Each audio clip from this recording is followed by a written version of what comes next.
다 같이 일어나셔서 함께 찬양하시겠습니다. 이곳에 오셔서 이곳에 앉으소서. 이곳에서 드리는 예배를 받으소서. 주님의 이름만이 오직 주의 이름만 이곳에 이곳에 오셔서 이곳에 앉으소서. 이곳에서 드리는 예배를 받으소서. 주님의 이름만이 오직 주의 이름만 이곳에 있습니다.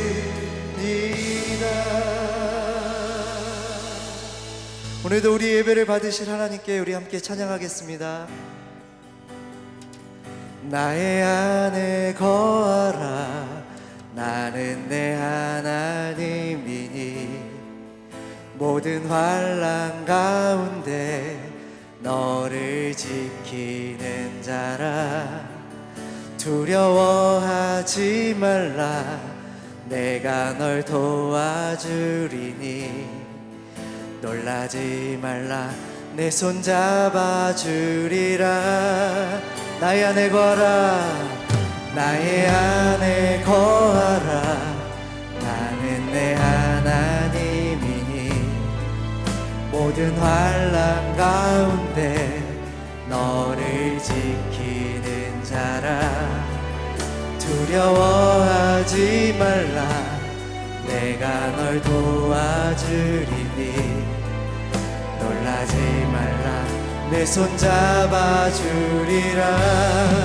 내가 너를 지명하여 불렀나니 너는 내 것이라. 내 것이라. 너의 하나님이라. 내가 너를 보배롭고 존귀하게 여기노라. 너를 사랑하는 내 여호와. 내가 너를 지명하여 불렀나니 너는 내 것이라. 내 것이라. 너의 하나님이라. 내가 너를 보배롭고 존귀하게 여기노라. 너를 사랑하는 내 여호와라. 나의 안에 거하라. 나의 안에 거하라. 나는 내 하나님이니 모든 환난 가운데 너를 지키는 자. 두려워하지 말라. 두려워하지 말라. 내가 널 도와주리니 놀라지 말라. 내 손 잡아주리라. 내가 너를 지명하여 불렀나니 너는 내 것이라. 내 것이라. 너의 하나님이라. 내가 너를 보배롭고 존귀하게 여기노라. 너를 사랑하는 내 여호와라. 내가 너를 지명하여 불렀나니 너는 내 것이라. 내 것이라. 너의 하나님이라. 내가 너를 보배롭고 존귀하게 여기노라. 너를 사랑하는 내. 우리 다시 한번 믿음의 고백으로 내가 너를 지명하여 불렀나니 너는 내 것이라. 내 것이라. 너의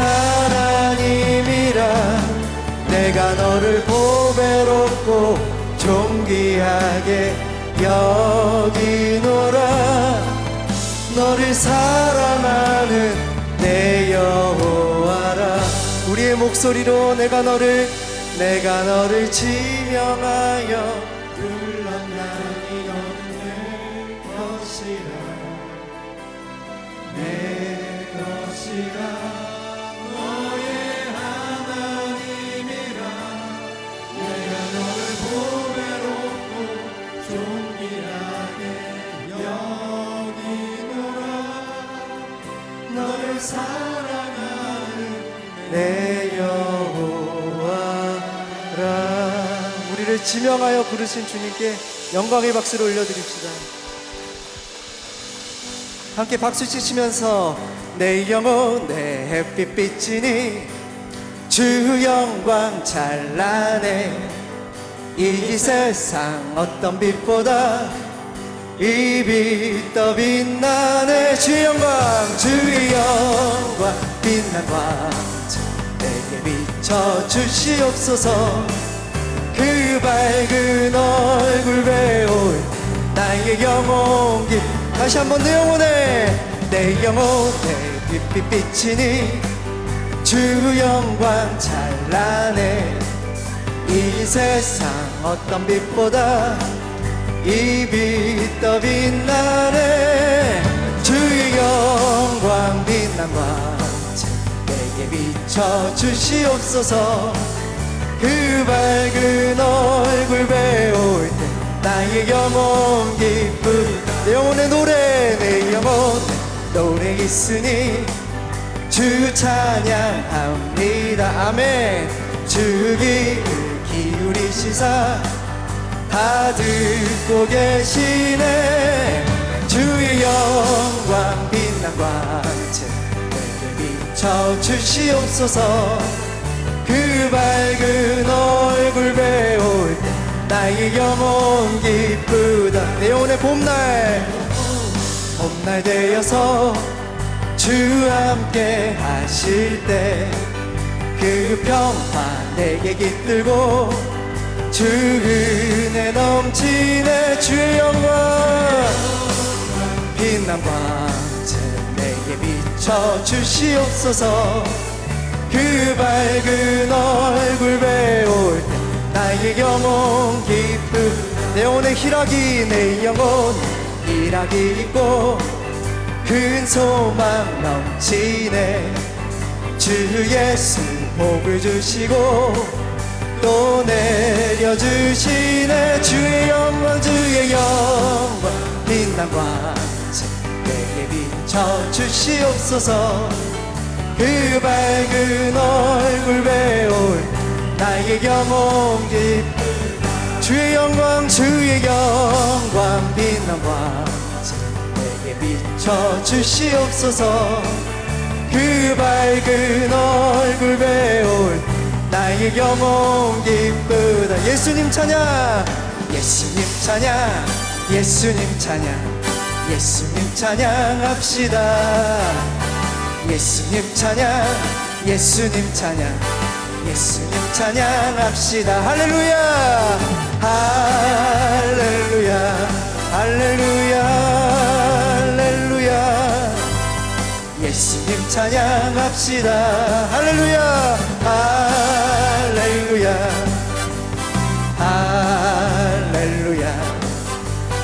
예수님 찬양 예수님 권세 예수님 권세 예수님 권세 예수님 권세 내 권세. 예수님 권세 예수님 권세 예수님 권세 내 권세. 할렐루야 할렐루야 할렐루야. 예수님 권세 내 권세. 할렐루야 할렐루야 할렐루야. 예수님 권세 내 권세. 예, 주의 이름을 부르는 자는 구원을 얻으리로다. 아멘. 주의 이름을 부르는 자는 구원을 얻으리로다. 할렐루야 할렐루야 할렐루야. 구원을 얻으리로다. 할렐루야 할렐루야 구원을 얻으리로다 할렐루야 구원을 얻으리로다. 우리를 찬양하게 하시고 주님의 이름을 높이게 하신 하나님을 높여드립니다. 아멘 아멘. 우리 이 시간 자리에 앉으셔서 마지막 찬양하겠습니다. 무명이어도 공허하지 않은 것은 예수 안에 날 만족함이라.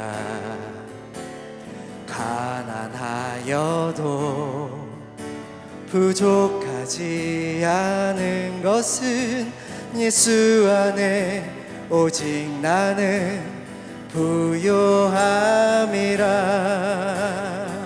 고난 중에도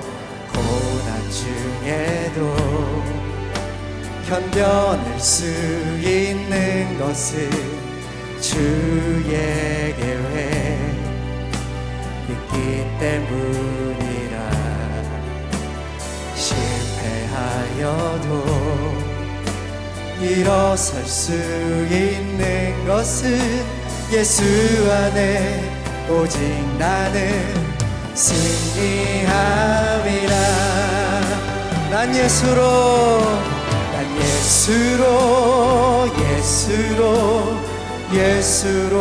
충만하네.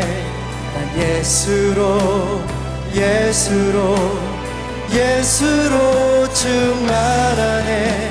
난 예수로 충만하네.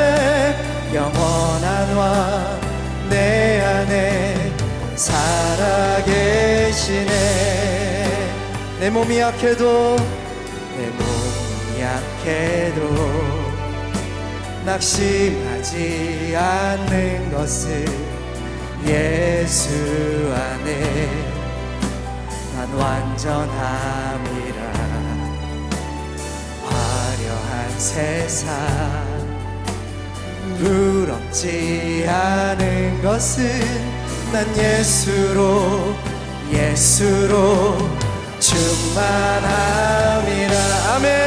난 예수로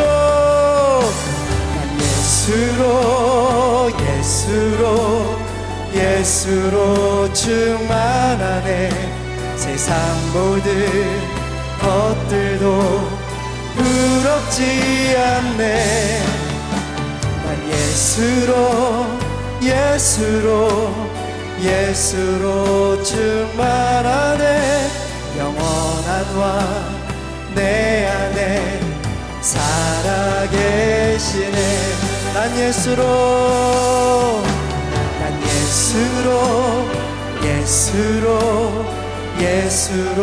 충만하네. 세상 모든 풍파도 두렵지 않네. 난 예수로 충만하네. 영원한 왕 내 안에 살아계시네. 난 예수로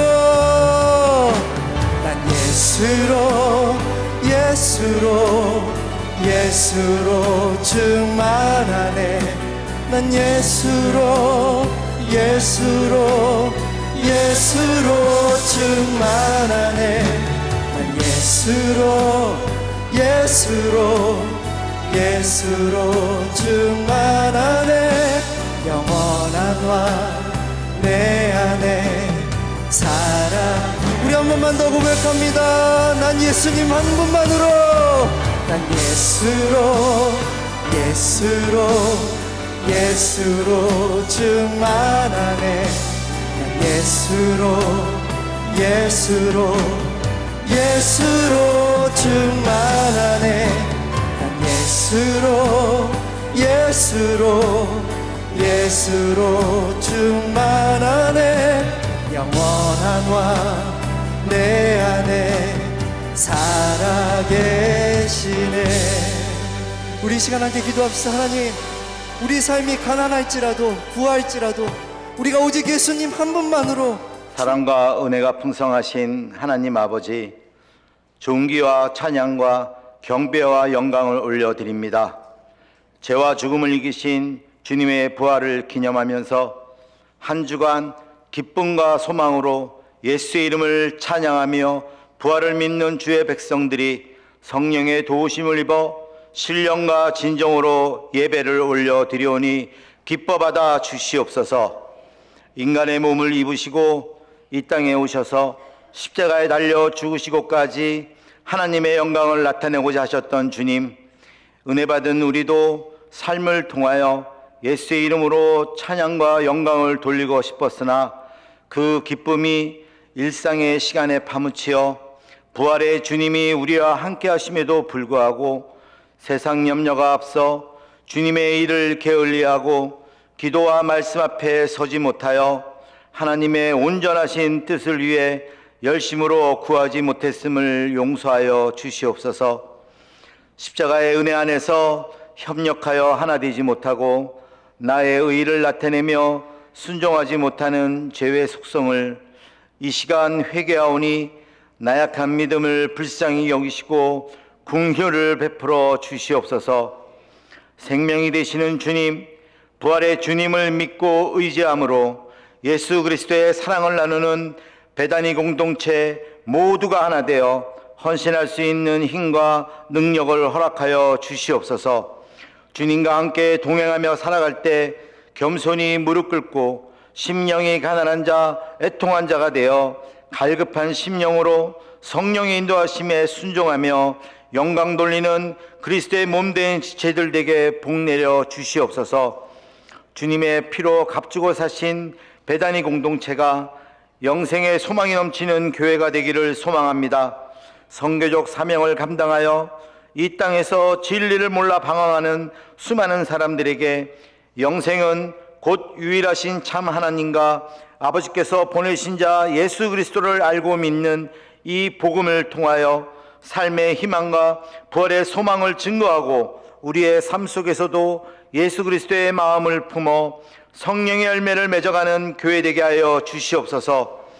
바라옵기는 복음 증거에 열심으로 준비하고 힘쓰는 전도부서에 성령의 뜨거운 불씨를 부어주사 구령의 심령에 불을 붙여주셔서 이웃에게 기쁜 소식을 증거할 때 살아 역사하시는 주님의 놀라우신 사랑을 체험하고 많은 열매를 주께 돌리는 귀한 일꾼들 되게 하여 주시옵소서.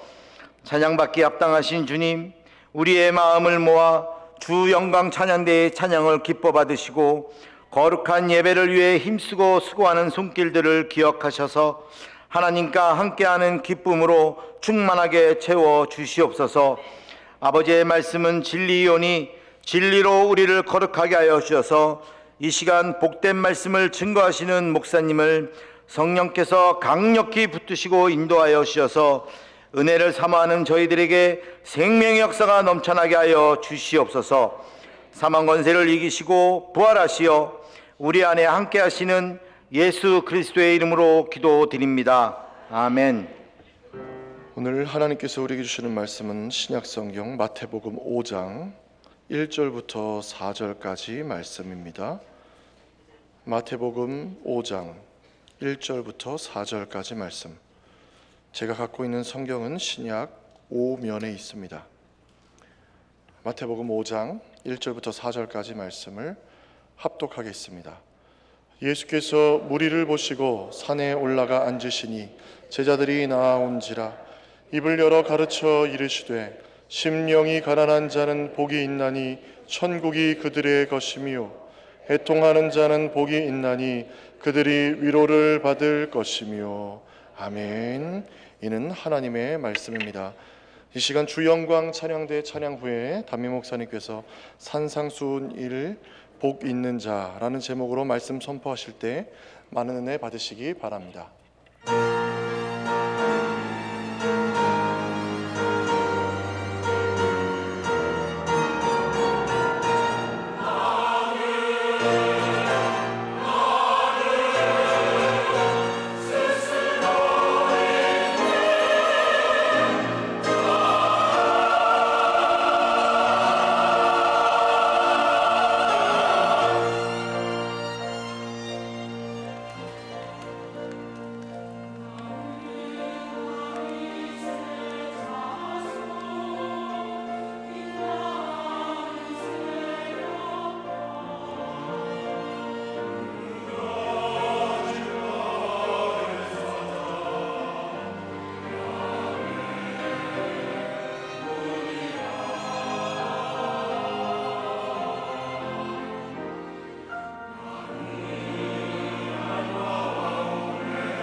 할렐루야. 하나님이 주시는 은혜와 평강이 여러분의 삶에 넘쳐나시는 모두가 되시기를 주님의 이름으로 축복합니다. 여러분 행복하십니까? 예배드림이 행복이 되시기를 주님의 이름으로 축복합니다. 저는 교인들이, 우리 성도님들이 행복하게 신앙생활 했으면 좋겠어요. 이쪽은 아멘 안 하시네. 네. 기왕이면 그렇잖아요. 우리 인생이 얼마나 고달파요. 힘겨워요. 이민의 삶이 그렇게 녹록하지 않은데 주님께 나와 예배하러 달려나오는 그 발걸음이 행복해야 되지 않겠습니까? 우리 그런 믿음의 사람들이 되시기를 주님의 이름으로 축복합니다. 복받기를 바라는 마음은 우리 모두에게 있습니다. 근데 우리 한국 사람들이 좀 더 유독 그 복에 대한 집착이 강한 것 같아요. 하나님을 알지 못하던 우리 선조들의 시대에도요, 정한수를 떠놓고 뒷마당에다가 이렇게 밤에 모였어요. 비나이다 비나이다 하늘을 향해서 구하지 않았습니까? 이런 샤머니즘적인 요소가 우리 한국 사람들의 정서 가운데 남아있기 때문에 한국 기독교는 다른 기독교에 비해서 조금 더 기복적인 경향이 많습니다. 물론 복을 구하는 것 자체가 잘못된 것은 전혀 아니에요. 하나님께서 우리에게 복을 주기를 원하시기 때문에 그렇습니다. 모세도요, 이스라엘 백성들에게 복을 이렇게 빌고 있어요. 신명기 1장 11절에 보면 너희 조상의 하나님 여호와께서 너희를 현재보다 1000배나 많게 하시며 너희에게 허락하신 것 같이 너희에게 복 주시기를 원한다 그랬습니다. 아멘. 기왕이면 그 정도는 받아야 되지 않겠습니까? 네. 복을 원하지 않으시는 것 같아요. 뿐만 아니라 하나님은요, 우리에게 복을 주기를 원하시는 분이세요. 창세기 1장부터 나옵니다. 1장 21절로 하나님이 큰 바다와 짐승들과 물에서 번성하여 움직이는 모든 생물들을 그 종류대로, 날개 있는 모든 생물들을, 새를 그 종류대로 지으시고 난 이후에 그들에게 복을 주시며 말씀하셨어요. 생육하고 번성하여 여러 바닷물에 충만하라. 새들도 땅에 번성하라. 뿐만 아니라 창세기 1장 28절에는요, 사람을 지으시고도 동일하게 복을 주시죠. 하나님이 그들에게 복을 주시며 말씀하시는데 생육하고 번성하여 땅에 충만하라. 땅을 정복하라. 바다의 물고기와 하늘의 새와 땅에 움직이는 모든 생물들을 다스려라. 이렇게 말씀하십니다. 또 창세기 2장 3절에 보면요, 그 지으신 모든 일들을 마치시고 7번째 날을 향하여 복을 주셨다고 그랬어요. 7째 날을 복되게 하사, 우리 성경에 그렇게 번역되어 있는데 이전에 개역 한글은요, 복주사, 그 날을 아예 복되게 하신 겁니다. 거룩하게 하셨으니 이는 하나님이 그 창조하시며 만드시던 모든 일을 마치시고 그 날에 안식하셨기 때문이라고 말씀합니다. 그러니까 창세기 1장부터 하나님은 아예 복을 주기를 원하시는 분이시라는 사실을 우리에게 증명하고 있습니다. 민수기 6장 22절에 보면요, 여호와께서 모세에게 말씀하여 이르시되 아론과 그 아들들에게 말하여 축복하게 하라. 백성들을 축복하라. 이렇게 말씀하십니다. 잘하시는 말씀이죠. 여호와는 네게 복을 주시고 너를 지키기를 원하시며 여호와는 그의 얼굴을 네게 비추사 은혜 베푸시기를 원하며 여호와는 그 얼굴을 네게로 향하여 드사 평강 주시기를 원하노라 할지니라. 그들은 이같이 내 이름으로 이스라엘 자손에게 축복할지니 내가 그들에게 복을 주리라. 이렇게 말씀하셨습니다. 그러니까 하나님은 복을 주시는 분이시고 우리가 복을 받기를 원하시는 분이시라는 사실을 여러분 믿으시기를 간절히 바랍니다. 자, 문제는 하나님 왜 이렇게 복을 주시느냐, 그 이유가 무엇인지를 알아야 한다는 거죠. 그 이유를 모르기 때문에 복을 받기는 하는데 복을 주시는 것을 우리가 받으면서도 그 복을 어떻게 써야 하는지, 어떻게 흘려보내야 하는지를 모르고 있기 때문에 그 기복적인 신앙이 때로 문제가 되는 것입니다.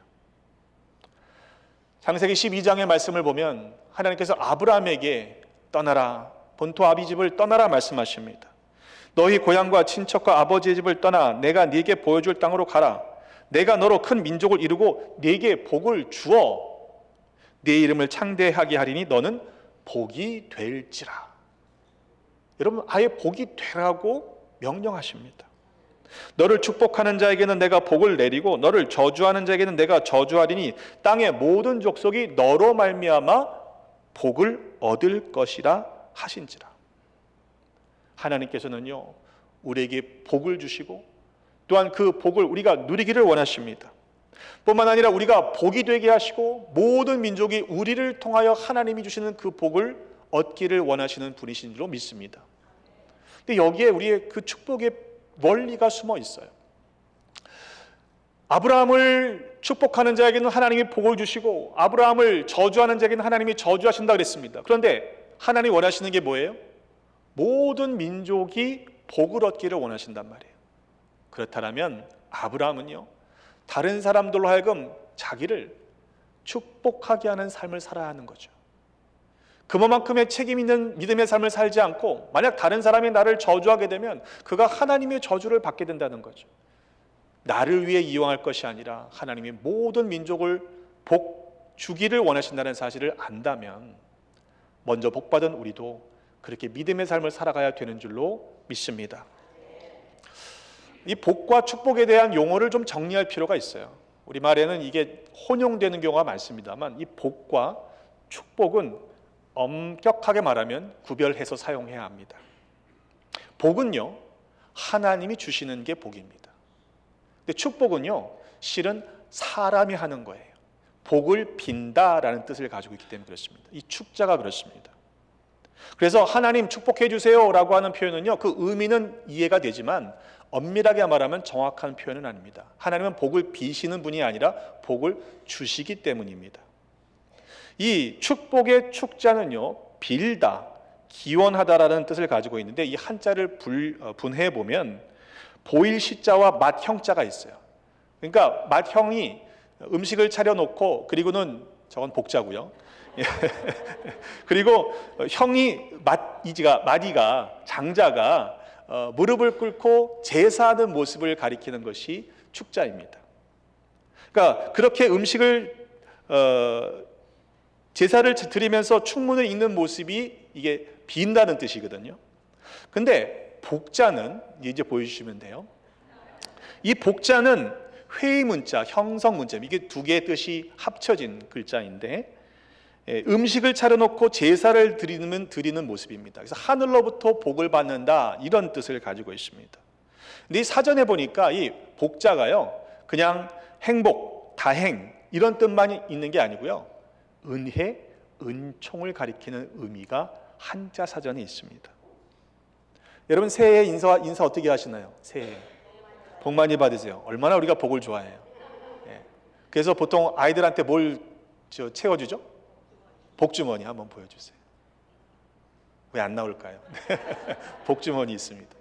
그러니까 이제 아이들에게도 복을 주는 거죠. 주길 원하는 거죠. 그렇죠? 축복하는 거죠. 세뱃돈을 받아서 아이들은 거기에 가득 넣는 것을 기쁨으로 여깁니다. 근데 여러분 중국집에 가면요, 저 복자가 있는데 어떻게 걸리는지 아십니까? 거꾸로 걸려 있어요. 그래서 좀 한자를 아시는 분은 주인을 불러갖고 여보 이거 복자 잘못 걸었다고 이렇게 얘기하는데, 중국 사람들이 왜 복자를 저렇게 집에 거꾸로 걸어 놓는지 아시나요? 복은 하늘로부터 내려온다라고 믿기 때문에 그래요. 여러분 굉장히 성경적이죠. 하나님을 믿지 않는 사람들도 그렇잖아요. 복이 위로부터 하늘로부터 내려온다라고 믿는다니까요. 그 복제 자체가 그런 뜻입니다. 음식을 차려놓고 제사를 드린다라고 하는 뜻을 그 형성 문자가 가지고 있는 거기 때문에 그래요. 근데 문제는 과연 복이 뭐냐? 이게 문제인 거죠. 함께 읽으신 본문의 말씀은 산상설교 내지는 산상수훈, 산상보훈이라고 불려지는 예수님의 가르침의 핵심 중에 핵심입니다. 예수님께서 무리를 보시고 산에 올라가서 앉으시고 제자들이 나올 때에 입을 열어 가르쳐 주시죠. 이 말씀은 소수의 제자들에게만 국한된 따로 모아서 집 안에서 이렇게 주신 말씀이 아니고 대중적인 말씀입니다. 산 위에서 설교하신 이유도 그러합니다.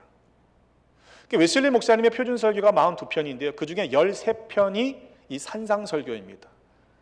조금 보태면 3분의 1에 해당하는 설교 가운데 산상설교가 담겨 있는 거예요.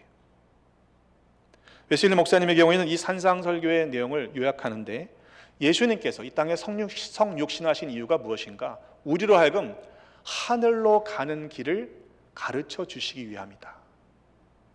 이 산상순의, 산상보훈의, 산상설교의 핵심을 한마디로 요약했습니다. 이 길 외에는 다른 길은 없다는 거예요. 왜 다른 종교는 안 됩니까? 우리가 따져 물을 수가 없어요. 왜냐하면 예수님께서 유일한 구원의 길이 되시기 때문입니다. 요한복음 14장 6절의 말씀에 보면 내가 곧 길이요 진리요 생명이니 나로 말미암지 않고는 아버지께로 올 자가 없다고 말씀하셨어요. 여러분, a way가 아니라 the way이신 주님만 붙잡고 끝까지 달려가시기를 예수님의 이름으로 축복합니다. 또한 주님의 가르침은요, 유대인의 선생들, 서기관들과 바리새인들과 같지 않고 권위가 있었다, 성경은 말씀합니다. 이 산상설교의 마지막인 마태복음 5장, 6장, 7장의 마지막 끝에 이렇게 말씀하고 있죠. 예수께서 이 말씀을 마치심에 무리들이 그의 가르치심에 놀라니 이는 그 가르치시는 것이 권위 있는 자와 같고 그들의 서기관들과 같이 아니함일러라 그랬습니다. 그러니까 예수님의 가르침은요, 이 서기관들, 율법 교사들과는 차원이 다른 권위 있는 말씀이었다는 의미입니다. 이 예수님의 산상설교, 산상순의 첫 번째가 무엇입니까? 팔복이에요. 그만큼 이 복이 얼마나 중요하다는 사실을 우리에게 가르치고 있습니다. 하나님도 창조하시면서 복을 주셨고 예수님의 가르침의 핵심을 시작하면서도 복으로 시작하고 있다는 것입니다. 그런데 우리들의 현실적인 문제는요, 지금 예수님이 말씀하시는 이 복과 우리가 생각하는 이 복은 굉장한 간격이 있다는 거예요. 아니 왜? 그게 왜? 어째서 그게 복이야? 여러분, 우리의 마음속에 그런 질문이 생기면요, 우리는 내가 생각하는 복을 받기를 원하는 것이지 예수님이 지금 가르치시는 복에 대해서는 관심을 두지 않았다는 이야기가 됩니다. 웨슬리 목사님의 경우에는 이 팔복을요, 점진적인 성화의 단계로 이해했습니다. 그러니까 처음부터 하나씩 신앙이 깊어지면 깊어질수록 이 복을 이해하게 된다는 것이죠. 팔복 가운데 첫 번째 복이 무엇입니까? 심령이 가난한 자는 복이 있다는 것입니다. 왜입니까? 천국이 그들의 것이기 때문에 그래요. 웨슬리 목사님은 심령이 가난한 자를 어떻게 이해했냐면 겸손한 사람이라고 이해했습니다. 자기 자신의 실체를 깨닫는 것이죠. 내가 얼마나 죄인이었는가를 깨닫게 되니까 내가 회개하지 않고는 내 공의로, 내 의로는 결코 하나님 앞에 나갈 수 없다는 사실을 철저히 깨닫게 되니까 겸손해질 수밖에 없다는 것입니다. 하나님이 미워하시는 죄 가운데 여러분, 교만이요, 실은 굉장히 큰 죄입니다. 그렇잖아요? 근데 교만에 반대되는 겸손이 우리에게 필요한 것 아니겠습니까? 근데 여러분, 이 겸손도요, 가장된 교만을 가장한, 그러니까 겸손을 가장한 교만이 있어요. 겸손한 척하는 거죠. 근데 실제로 그 마음 속에 교만한 마음이 숨어 있을 수 있습니다. 지나친 겸손도 저는 교만이라고 생각합니다. 하나님 말씀하시면 어떻게 하셔야 돼요? 순종하셔야 되죠. 근데 겸손해갖고는 저 같은 인생이 뭘 그러면서 아니라고 그러면 그것도 지나친 겸손이에요. 그건 교만일 수 있습니다. 요한계시록에 비춰보면 보다 분명합니다. 요한계시록 3장 17절의 말씀에 보면 라오디게아 교회에게 주신 말씀이 있어요. 내가 말하기를 나는 부자라 부요하여 부족한 것이 없다 하나, 스스로는 그렇게 생각합니다. 나는 부자야. 뭐가 부족한 게 있어? 그런데 실체는 무엇입니까? 네 곤고한 것과 가련한 것과 가난한 것과 눈먼 것과 벌거벗은 것을 알지 못한다 그랬습니다. 심령이 가난한 사람은 어떤 사람들입니까? 내 실체를 아는 사람들이에요. 내가 얼마나 비참하고 불쌍하고 가난하고 눈멀고 벌거벗은 인생이라는 사실을 알기에 심령이 가난한 자가 되는 것입니다. 영적으로 나는 가난한 자라는 사실을 인식하고 내 안에 선한 것이 아무것도 없다는 사실을 인정하는 것입니다. 이러한 자신의 모습에 절망하는 것으로 끝나는 것이 아니라 내 의로는 이 문제를 해결할 수 없기 때문에 절박한 마음으로 하나님을 찾고 구하는 심령이 가난한 자의 마음이라는 거예요. 마음이 가난하다고 하는 것은요, 내 안과 밖에서 죄를 의식하는 동시에 내가 얼마나 무력한 존재인가라는 사실을 깨닫는 사람입니다. 그래서 가난한 사람들은요, 절실할 수밖에 없어요. 간절할 수밖에 없습니다. 전적으로 하나님의 도우심을 구할 수밖에 없는 것이 심령이 가난한 자의 모습인 것이죠. 그러한 간절함으로 하나님을 구하기 때문에 천국이 그들에게 임했다라고 말씀하고 있는 것입니다. 물론 가난 자체를 성경은 정당화하지 않습니다. 잠언의 말씀을 보면 게으른 자의 결과가 가난이기 때문에 그래요. 그러나 우리가 살아가는 이 시대는요, 그렇게밖에 설명할 수 없는 차원을 넘어서는 또 다른 가난이 있습니다. 이 사회적, 구조적 가난입니다. 여러분 잘 아시지만 세계 상위 1%의 부자들의 총 자산이 나머지 99%의 총 자산보다 2배가 많대요. 최상위 부자 42명의 총 자산이 42명이에요.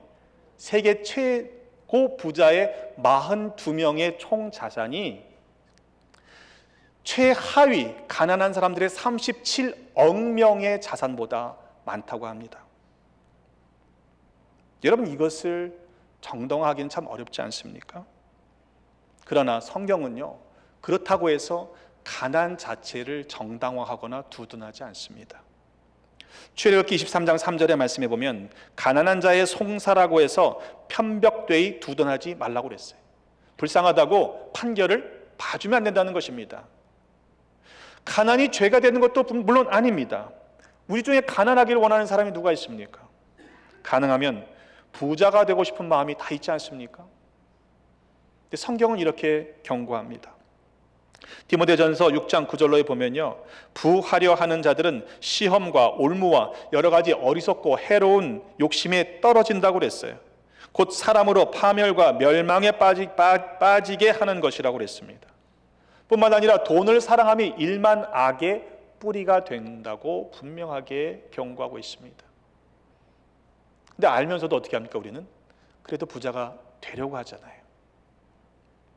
여러분, 부자가 되는 자체가 잘못은 아니에요. 근데 왜 우리에게 물질의 복을 주시고 풍요를 허락하시는가? 그 이유를 알지 못하면 그것이 오히려 우리에게 해가 된다는 것입니다. 예수님 당시에 사두개인들은요, 종교 귀족이었습니다. 로마 제국의 압제 가운데 살던 백성들에게 종교라는 이름하에 특권층으로 살았던 사람들이 사두개인들입니다. 근데 그들은요, 현세가 너무 풍족하고 넉넉했어요. 아쉬운 게 없던 사람들입니다. 영적인 갈급함이 있을 수가 없죠. 그래서 그들은요, 부활이 없다고 믿었어요. 사도행전 23장의 말씀에 보면 사두개인은 부활도 없고 천사도 없고 영도 없다고 믿었습니다. 왜요? 그딴 건 필요 없다는 거예요. 이 땅에서 누리는 현세가 너무 좋다고 생각했기 때문입니다. 마태복음 19장의 말씀에 보면 어떤 청년이 예수님께 나와서 영생을 어떻게 선하게 하면, 선한 행위를 하면 얻겠습니까? 묻습니다. 율법에 대해서 말씀하시니까 이런 율법 내가 어렸을 때부터 다 지켰다고 얘기를 하는 청년이에요. 여러분, 신앙신 그 정도 되면 좋지 않습니까? 영적인 것을 사모하고 어렸을 때부터 율법을 잘 지켰던 청년입니다. 예수님께서 뭐라고 말씀하시냐면 네가 온전하고자 할진대 네 소유를 팔아 가난한 자들에게 주고 하늘에 보화가 있을 터이니까 그리고 와서 나를 따라라, 이렇게 말씀하시지 않습니까? 근데 이 청년이 어떻게 했죠? 자기 재물이 너무 많았어요. 그래서 근심하며 떠났다고 그랬습니다. 영생을 추구하는 신앙 있는 청년이었습니다.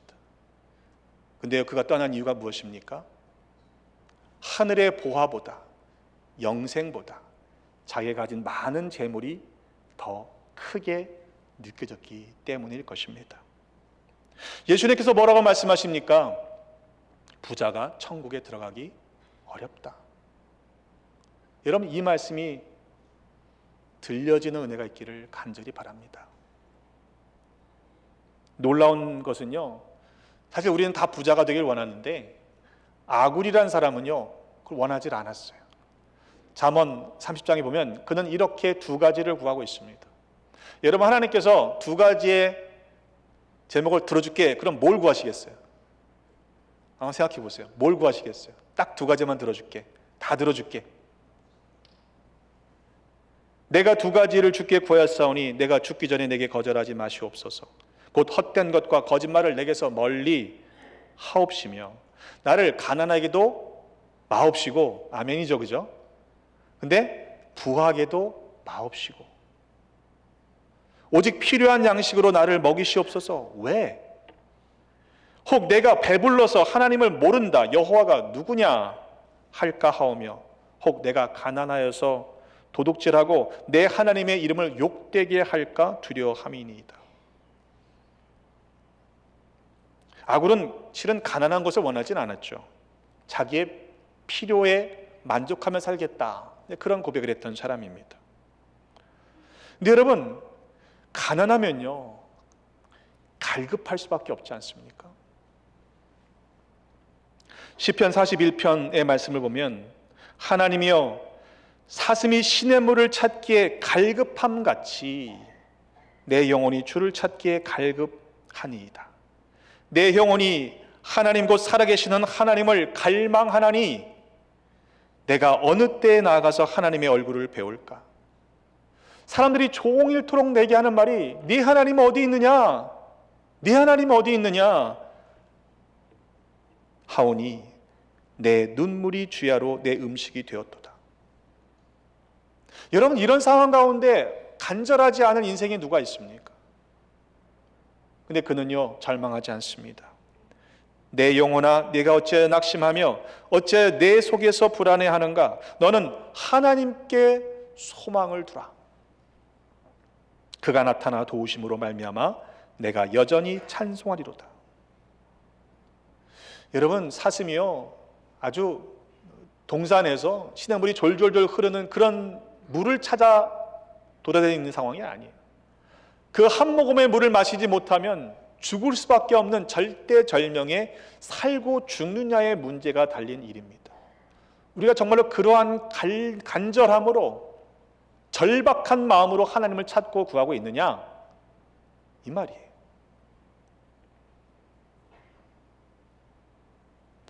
여러분, 가난한 시절이 있으셨습니까?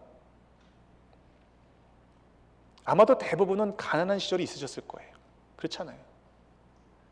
그때 밥투정 하신 분 계세요? 밥투정이 어디 있어요? 있으면 먹는 거지. 여러분, 밥투정 한다는 얘기는요 살만하다는 이야기예요. 영적인 것도 마찬가지입니다. 우리가 절박하면, 간절하면요 어떠한 말씀에도 주시는 말씀을 통해 은혜를 받게 되는 줄로 믿습니다. 우리가 정말로 간절하면요 그렇게 쉽게 떠날 수가 없는 거예요.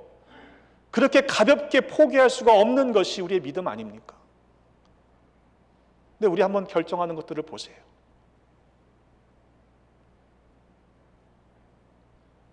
정말로 우리는 하나님을 갈망하고 있습니까?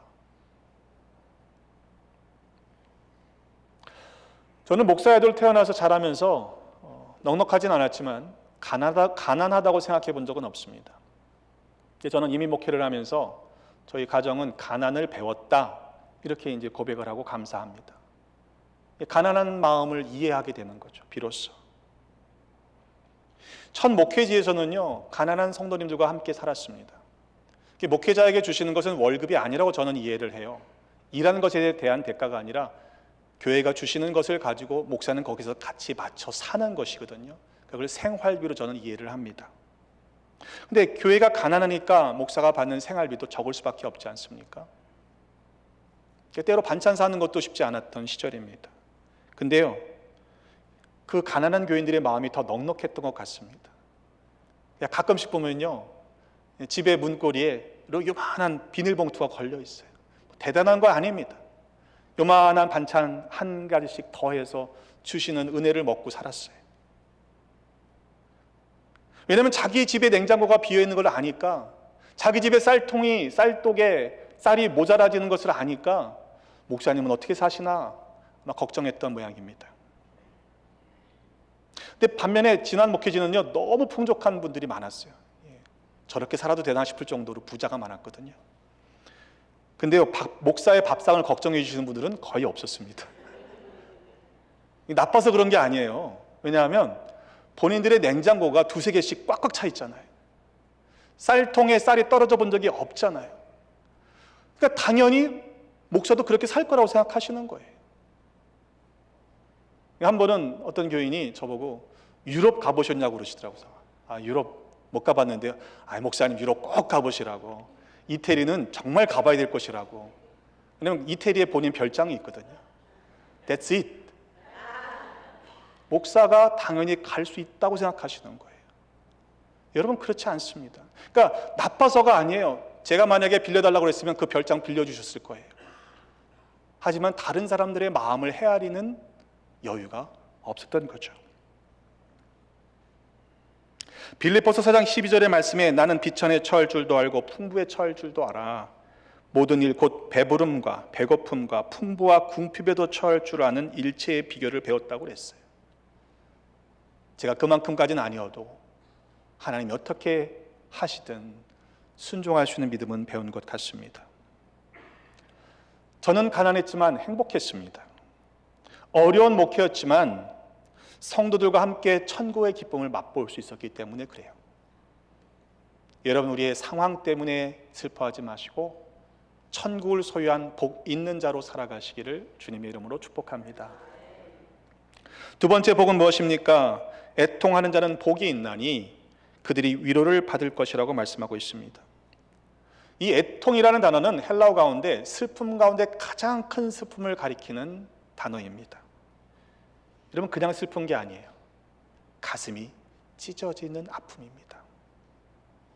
이것은 죽은 자에 대한 슬픔이나 내지는 죄에 대한 자기의 죄를 깨닫고 하나님 앞에 통해야 하는 아픔을 가리키는 단어입니다.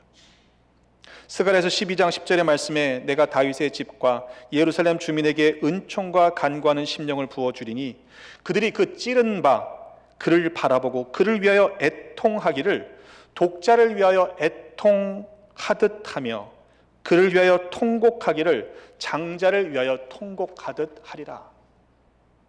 십자가에 달리신 예수님을 바라보면서 가슴 찢어지는 고통을 느끼는 것이 애통이에요. 죽으신 예수님의 시신을 옆에 창으로 찌르는 그 모습을 보면서 물과 피가 흘러내릴 때 가슴 아파하는 통증이, 슬픔이 애통입니다.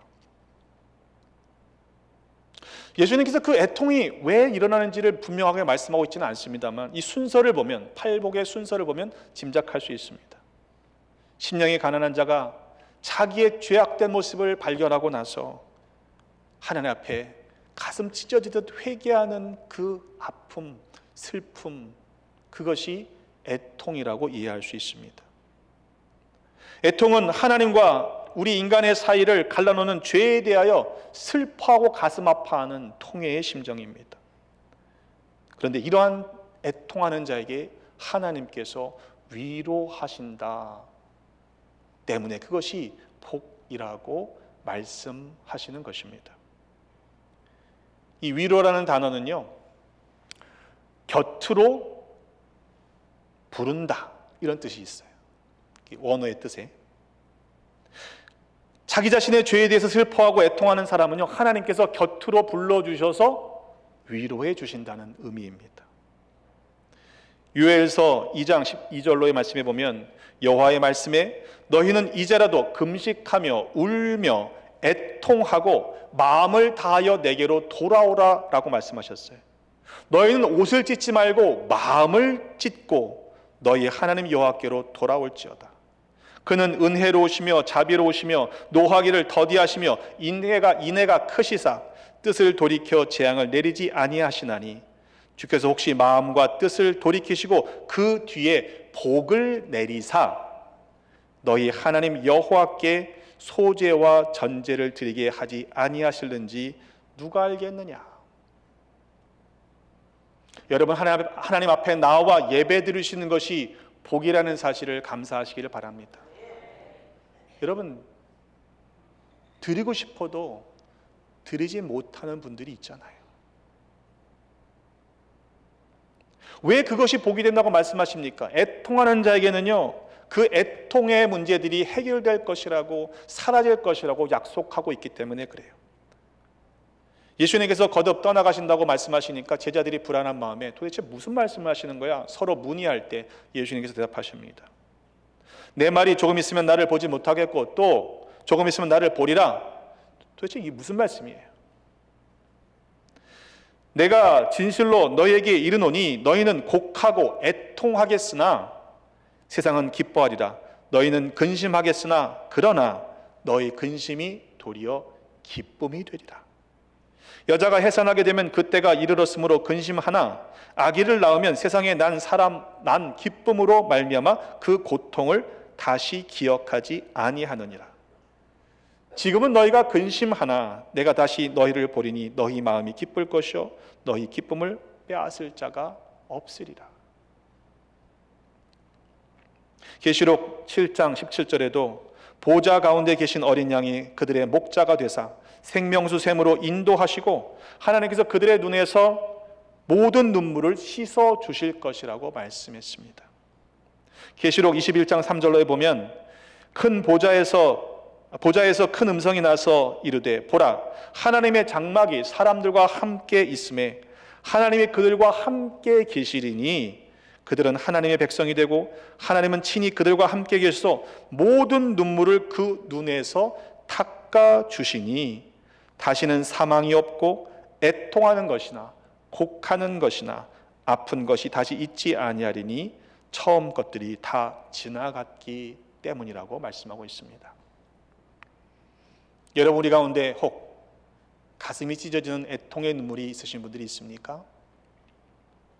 하나님께서 위로해 주실 것을 기대하고 기다리시기를 바랍니다. 하나님은 반드시 그 모든 눈물을 눈에서 닦아주시는 분이시기 때문에 그렇습니다. 근데 하나님께서 이렇게 우리에게 복을 주셔서 그 애통하는 자에게 위로하시는 이유가 있어요. 그것으로 끝나는 것이 아니라는 이야기입니다. 그 아픔을 통과해야만 이해할 수 있는 차원이 있잖아요. 그 가슴 찢어지는 그 애통을 겪어보지 않고서는요, 함부로 말할 수가 없는 거예요. 그런데 그 과정을 통과한 자들이기 때문에, 그 위로를 받은 사람들이기 때문에 그러한 위로가 필요한 자들을 위로하라, 위로자로 살아라 라고 사명을 맡겨주시는 것이라 저는 믿습니다. 고린도 후서 1장 3절로에 보면 찬송하리로다 그는 우리 주 예수 그리스도의 하나님이시요 자비의 아버지이시요 모든 위로의 하나님이시며 우리의 모든 환난 중에서 우리를 위로하사 우리로 하여금 하나님께 받은 위로로서 모든 환난 중에 있는 자들을 능히 위로하게 하시는 이시로다. 그리스도의 고난이 우리에게 넘친 것 같이 우리가 받는 위로도 그리스도로 말미암아 넘치는도다 그랬습니다. 우리를 위로하시는 이유가 뭐예요? 위로하는 삶을 살아가라고 은혜를 주시는 줄로 믿습니다. 그렇기 때문에 우리가 복 있는 자예요. 팔복의 말씀을 계속해서 묵상하면서 우리가 잊지 말아야 할 것이 있습니다. 복을 받는 게 아니고요, 이미 우리는 복 있는 자라는 사실입니다. 복을 받지 못해서 마음이 가난하고 복이 없어서 애통하는 것이 아니라는 거예요. 심령이 가난한 것이 복이고 애통하는 것 자체가 복이라고 말씀하시는 것입니다. 왜냐하면 천국이 저희의 것이고 하나님께서 곁으로 부르셔서 위로하시기 때문입니다. 집안에 어떤 세 사람이 들어와서 집에 좋은 일이 많아지면 뭐라고 좋아하세요? 우리 집에 복덩이가 들어왔다. 옆에 계신 분들이 복덩이인 줄 믿으시기를 바랍니다. 그렇잖아요. 나로 말미암아 우리의 가정이, 우리의 공동체가, 우리 교회로 말미암아 이 지역사회가, 하나님 나라가 확장되어야 되지 않겠습니까? 이미 우리는 복 있는 자입니다. 복 있는 자로 살아가십시다. 애통의 눈물을 거두시고 기쁨을 주실 때 그 위로가 필요한 자들을 위로하는 복으로 복 되시는 모두가 되시기를 주님의 이름으로 축복합니다. 기도합시다. 복의 근원이신 아버지 하나님, 독생자를 아낌없이 주시기까지 사랑하여 주셨으니 감사드립니다. 하나님은 우리에게 전부를 주셨건만 그러나 아직도 복 있는 자로 살아가지 못했음을 회개하오니 용서하여 주옵소서. 심령이 가난한 자들에게 주시는 천국을 누리게 하시고 애통하는 자에게 주시는 위로를 모두 경험하게 하여 주옵소서. 천국 백성답게 위로하는 삶을 살게 하시고 만민이 복을 받도록 축복의 통로로 살아가는 모두가 되게 하여 주옵소서. 우리에게 전부가 되시는 예수 그리스도의 이름으로 축복하며 기도하옵나이다. 아멘.